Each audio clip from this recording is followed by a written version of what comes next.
Hello, everyone, and thank you for joining us for this month's Human Rights Heroes podcast.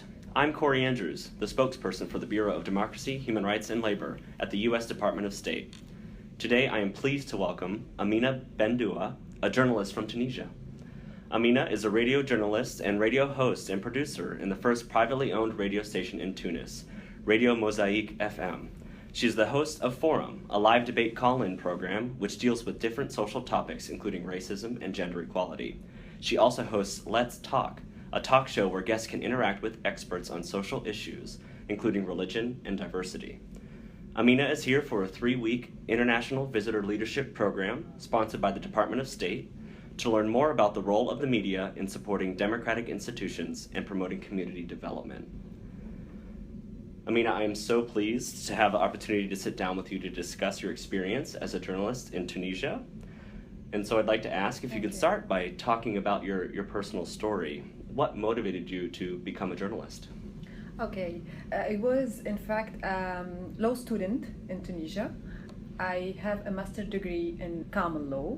For that reason, I have an idea about rule and the judicial states or system of America. But I was always interested by media, television, radio stations, etc. And it was a dream for me to become a TV presenter. So when I finished my school, before that I finished it, I made part of Mosaic FM, the first, as you mentioned that, the first private radio that was established in Tunisia in 2003, and I made part of the first group that helped to make this new radio come true, because after Mosaic FM, all the radio and media were under the government. It means that we're only governmental television or radio stations. So Mosaic FM were the first and private radio in Tunisia. So then I started my experience in radio, then I moved to television, but doing the two experiences means radio and television in my country. You mentioned 2003 is when you started with Mosaic FM, and we've seen the evolution of media freedom in Tunisia as, it came to a high point in 2010 and 2011 and has come to an interesting place.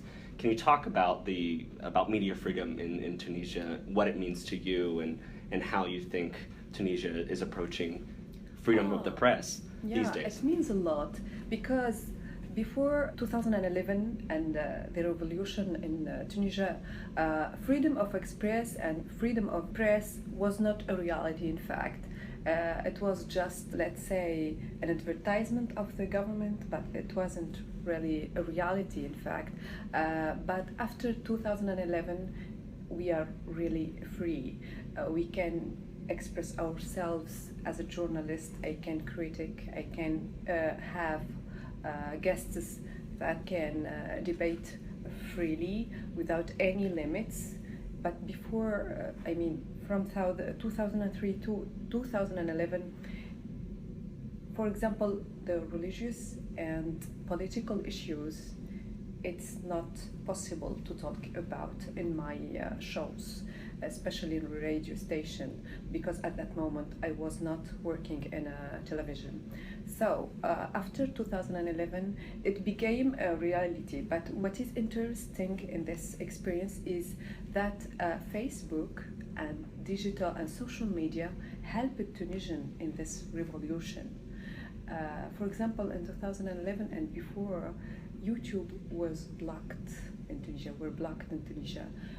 Only Facebook helped us in this revolution, and it was after that Obama succeeded in elections with a campaign, Yes We Can, especially on digital media, social media. So I think that at that moment there were a revolution by digital and social media that gave that new spirit to all these nations, even in the United States, but in a little country like Tunisia also. So can you talk a little bit about the issues that you report on. As I mentioned in your introduction, you talk about gender equality, you talk about racism. Those are very challenging issues to discuss, especially, you know, if you're trying to talk to a wide audience.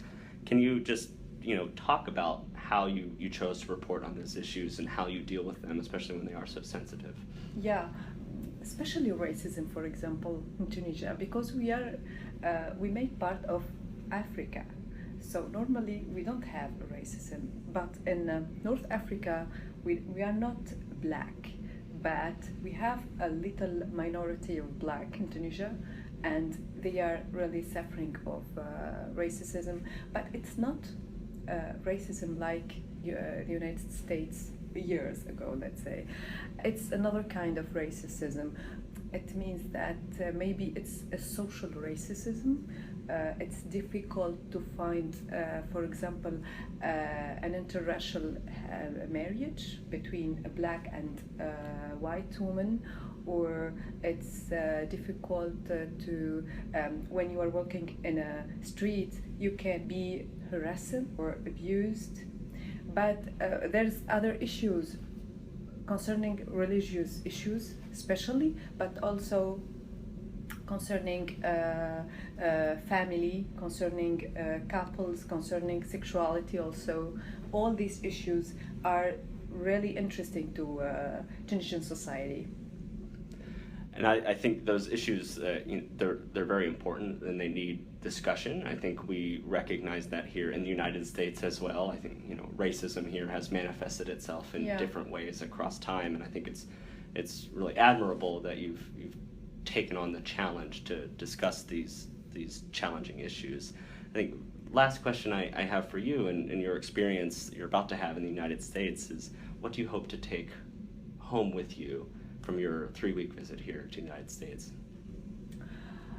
That's a beautiful question, because when I found some American friends in Tunisia, I asked them, what were your expectations before you came to Tunisia?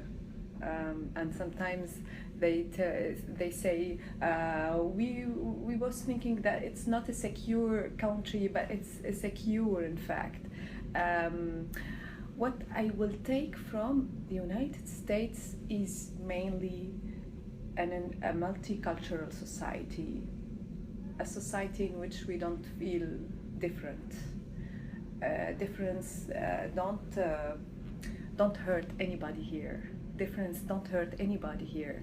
And this is the great message that I really appreciated here and learned also here. Here, you are welcome everywhere. Nobody looks to you as strange people. Everybody talks to you or speaks to you as an American citizen. Nobody cares who are you or where are you coming from. We can be like an English or British or African American, or it's interracial and multicultural country. I hope that many other countries be like the United States. This is really what I appreciated more here, is that the fact of feeling in his own country. Nobody looks to you as a stranger. Wish you all the best in your visit you. here to the United States, and thank you, Amina, for taking the time to be here today. Thank you. And to our listeners, thanks again for joining us for this episode of Human Rights Heroes.